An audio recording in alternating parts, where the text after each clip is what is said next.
Fabric. നല്ല അടിപൊളിയായിട്ടുള്ള ഒരു ഡിസൈൻ ആണ്. അപ്പൊ ഞാൻ ഈ വെയർ ചെയ്തിരിക്കുന്ന പാറ്റേണിലുള്ള കുർത്തികളൊക്കെ നമുക്ക് ചെയ്യാവുന്നതാണ് കേട്ടോ. അപ്പൊ ഇതിന്റെ പ്രത്യേകത എന്ന് പറയുന്നത് പ്യുവർ കോട്ടൺ ആണ്. ഇതിന്റെ ആ ഒരു എന്താ പറയാ വൺ സൈഡിനകത്തായിട്ടാണ് ആ ഒരു ഡിസൈൻ പ്രിന്റ് വന്നിരിക്കുന്നത്. അതും ഗ്രീൻ പ്രിന്റിലുള്ളതാണ്. ഈ ഒരു പാറ്റേണിലേക്ക് നമുക്ക് ഡ്രസ്സ് സ്റ്റിച്ച് ചെയ്ത് കഴിയുമ്പോൾ വെയർ ചെയ്യാവുന്നതാണ്. ഞാൻ വെയർ ചെയ്തിരിക്കുന്ന പാറ്റേണിലേക്കൊക്കെ. അപ്പൊ ഇതൊരു വൺ സൈഡിൽ വലിയ ഡിസൈൻ ആണ് കേട്ടോ. ഓൾ ഓവർ ആ ഡിസൈൻ പോകുന്നില്ല. വളരെ സിമ്പിൾ, അതേസമയം എലഗന്റ് ആയിട്ടുള്ള കുർത്തികളൊക്കെ ചെയ്യാം.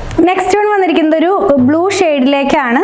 ഇത് കുറച്ച് ഡാർക്ക് ആയിട്ടുള്ള ഒരു നേവി ബ്ലൂവിന്റെ ഒരു ടോണിലേക്ക് പോകുന്നു. ഇതിനകത്ത് പോകുന്ന ഡിഫറെന്റ് ആയിട്ടുള്ള ഒരു പ്രിന്റ് ആണ്. ഒരു ട്രീയുടെ പ്രിന്റും ലീവ്സിന്റെ പ്രിന്റും അതുപോലെ ഒരു ഫിഗർ പ്രിന്റും കൂടി ഇതിനകത്ത് ഇൻക്ലൂഡ് ചെയ്തിരിക്കുന്നു. ബേസിനകത്തേക്ക് ക്രീം കളറിലുള്ള ഡിസൈൻ ആയിരുന്നു. നെക്സ്റ്റ് വൺ നമ്മൾ കാണുന്നത് ഒരു ബ്ലൂ കളറാണ്. ബ്ലൂ കളറിനകത്തേക്ക് നമ്മൾ റെഡിൽ കണ്ട പോലെ, പക്ഷേ ഡിസൈൻ ചേഞ്ച് ആയിട്ടുണ്ട്. ഫ്ലോറൽ ഡിസൈനും അതുപോലെ തന്നെ ഒരു ഫിഗറിന്റെ പ്രിന്റും കൂടെ വരുന്നുണ്ട് കേട്ടോ. നെക്സ്റ്റ് വൺ വരുന്നത് ഗ്രീൻ കളറിലേക്കാണ്. ഇതിനകത്ത് മൊണസ്ട്രയുടെ ലീഫും അതുപോലെ പ്ലാൻ റിലേറ്റഡ് ആയിട്ടുള്ള പ്രിന്റുകൾ തന്നെയാണ് ഇതിനകത്തേക്കും പോയിട്ടുള്ളത്. ഫിഗർ പ്രിന്റും അതുപോലെ പ്ലാൻ റിലേറ്റഡ് ആയിട്ടുള്ള പ്രിന്റ്സും ആണ് ഇതിനകത്ത് കൊടുത്തിട്ടുള്ളത്.